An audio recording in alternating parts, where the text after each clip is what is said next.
Please be seated.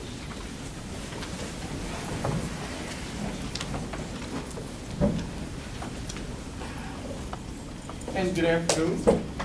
My name is Lindsay Draper. I'm with the Wisconsin Department of Justice, and we are the Unit 1 judges. I would ask my fellow judges to introduce themselves. Okay, my name is Elizabeth Maddow. I'm a professor at the Eagleton Institute of Politics at Rutgers University of New Jersey.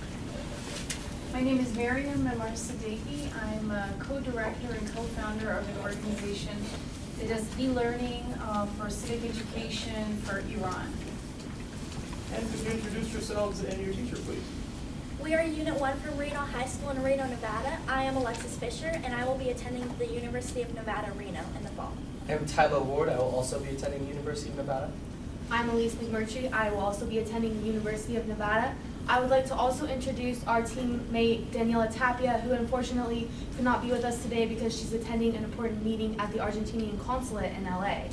Our teacher is Mr. Clark, and our unit coach is Mr. Carlin. Well, as you obviously know, you're Unit 1. The question for today is the second question. In what ways does the Declaration of Independence link the natural rights and classical republican philosophies? What has been the impact of these philosophies on American politics and government? Which ideals expressed in the Declaration of Independence do you think need greater realization in the United States today? How might they be realized? Begin. Thomas Jefferson wrote to Henry Lee that the Declaration sought to justify ourselves in the independent stand we were compelled to take. It was intended to be an expression of the American mind. Although the Declaration of Independence has no legal backing, it provided a direction for the American ethos and is identified as a document whose ideals are the ultimate aspiration of American government. The Declaration was consolidation of natural rights and classical republican philosophies, fostered in the antiquity and the Enlightenment, and made concrete through application. The essence of the Declaration of Independence is Lockean in principle and derives from Hobbes' social contract theory. However, Rousseau's classical republican viewpoint that the goal of government is to find a form of association in which each person, while uniting himself with all, may still obey himself alone, is reflected as well.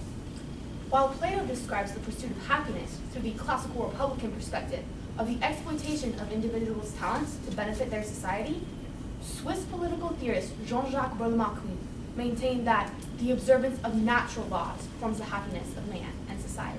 The impact of these philosophies on American politics and government can be seen through the development of republicanism and legislative supremacy.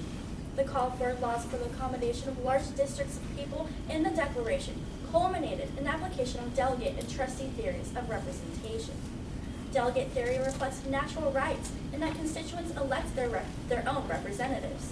This was revealed by Nevada Assemblyman Jim Wheeler's errant comment that he would reinstate slavery if his constituents chose. Trustee theory reflects John Stuart Mill's principle that representatives have a moral duty to govern according to their own wisdom, for the greater good of their constituents. Combining both theories of representation expresses the ultimate power resides within the people, for it is their right to lay foundations to institute new government for securing their unalienable rights. By issuing the Declaration, the Continental Congress performed an action reserved for Parliament. Thus, they promoted the idea of legislative supremacy, furthering the rejection of divine right and instituting government based on the public good and the laws of nature and nature's God. In Civil Disobedience, Henry Thoreau asserted that the progress from an absolute monarchy to a democracy is a progress toward true respect for the individual. The Declaration of Independence served as a precursor for moral equality, national safety, and expansion of individual rights. In Notes on the State of Virginia, Jefferson clarified that all men are created equal meant that all people have a common moral sense. 33 states have outlawed same-sex marriage on the pretext that defies moral expression through religious liberty. To remedy this, Attorney General Eric Holder has called upon states' attorneys general to discount same-sex marriage bans. Furthermore, the Declaration includes the idea that government should organize its powers in such form to affect their safety. The Freedom Industries chemical spill in West Virginia demonstrates, however, that private industries require further federal regulations to create a safe environment. In order to prevent such events from reoccurring, the Kewanna Charleston Health Department is conducting a scientific survey to better regulations. Finally, most states have denied citizens their unalienable rights to liberty by failure to legalize euthanasia. When Justice Greer cited in Schindler v. Shivo that everyone has a fundamental right to the sole control of his or her person, he modified the community standard for natural rights. Because Nevada lacks provisions regarding the right to die, Nevada citizen William Dresser took it upon himself this January to end the life of his suffering spouse in the Carson City Hospital by shooting her. Consequently, Nevada State Senator David Parks plans to propose legislation resembling Oregon's Death with Dignity Act in 2015. Thank you. Thank you. Do I understand your statement to indicate you believe that euthanasia is a right of citizens? Yes, it definitely is a right. In Washington, the Death with Dignity Act was passed by initiative, showing that all the people, the majority of people in Washington through that initiative actually did want it. Furthermore, it is right because denying someone the right to die is taking away their natural rights. Terry Shivo was kept alive for 10 years because her parents would not let her husband end her life, and that is taking away her natural rights to have control of her own body and life.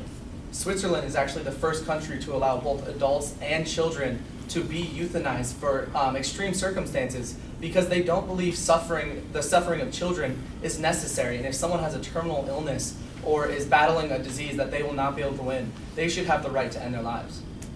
Thank you. I wanted to go back to the origins of the question itself about linking natural rights to classical republicanism. One important tenet of classical republicanism is the notion that the good of the community, the good of the nation, supersedes the good of the individual.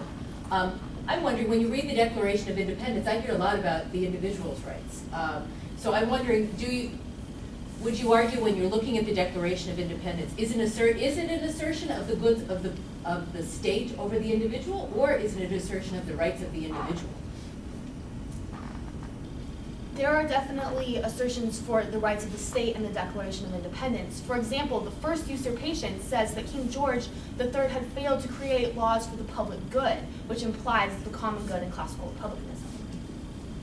Jefferson also said that the structure of government should not be changed for light or transient causes in order to perpetuate the common good of the people. Could I just ask one follow-up? Another important tenet of classical republicanism is the notion of duty, civic duty, the duties of the citizen. Where is that? Can you locate that in the Declaration of Independence? Are there any duties called upon of the citizen in the Declaration of Independence? One of the largest usurpations, I believe, is the fact they had asked for redress of grievances multiple times by multiple citizens. It wasn't just the Continental Congress that was doing this. And they kept being repeatedly put down or shut down. And so you could see this civic duty that the people wanted a redress of grievances to end the struggle between Great Britain and America. Thank you. You mentioned Rousseau and the tenet that all people should at least be able to obey themselves alone. Where specifically do you see reference to that spirit in the Declaration? Well, the largest part is probably every person has the individual right to life, liberty, and the pursuit of happiness.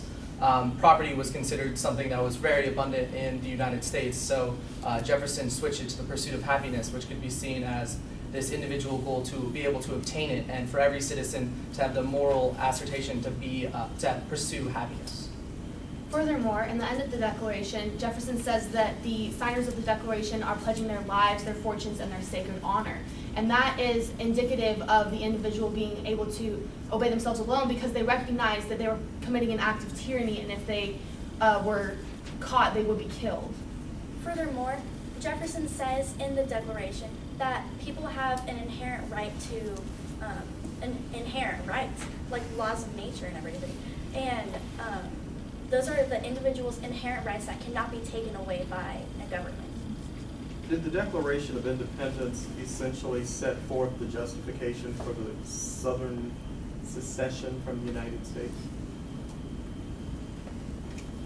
It absolutely did. In the document entitled "The Immediate Causes for the Secession of South Carolina from the Union," they take specific phrases from the Declaration and back them up with infractions against what they believe to be the law by the northern states. I'd like to disagree. I think one of their largest references to the Declaration actually contradicts their point in secession. One of the major points why they seceded from the Union was property, also the slaves in the South. And as you can see by Jefferson making the change from property to pursuit of happiness, he believed that property was a light and transient cause. So the South's reason to secede was not a good reason.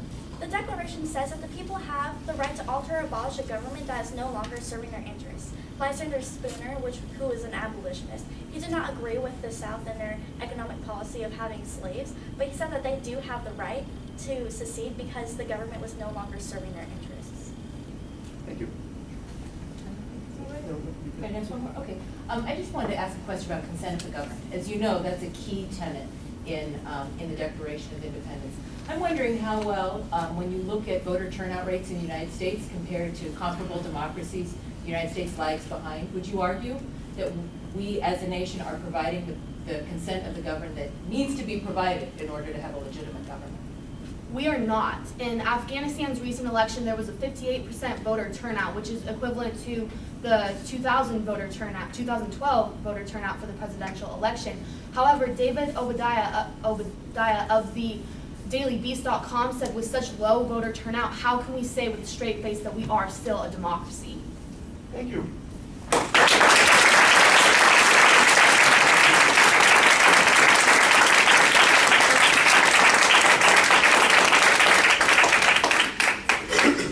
Just a few comments. First off, very good job. I have to tell you, you startled me with euthanasia. Was not expecting to hear that. And I think one of the exciting things about getting to be a judge in this competition is that I guess there's a point that you think you know what you're going to hear. And then every once in a while somebody says something and well, I think they're finding out if I was paying attention. But no, I thought it actually, and I liked the example. I'm not quite sure that it fit exactly what I was looking for, but it was one of those that said, okay, think about things. There are some different ways and some different approaches, and in a country like ours, where people have different views, it isn't just on philosophical. There's some very basic things that have some very interesting pieces to them, some religious, some moral, lots of things. I really did like that. Got a whole bunch of other things that you talked about, but other people get to talk. So very good job. Thank you. Mine were along the same lines. I think, where, as I indicated, I work at the Eagleton Institute of Politics at Rutgers, and our mission really is to link the study of politics with the practice of politics. How do we conceive of American politics, and what are the realities of it in contemporary America? So I really appreciated the attention you paid to looking at key pieces of contemporary politics and trying to link them back to these core ideals. So you did a nice job. I especially liked your coming back to the principle of not light or transient causes. I think that you wove that throughout your presentation very well.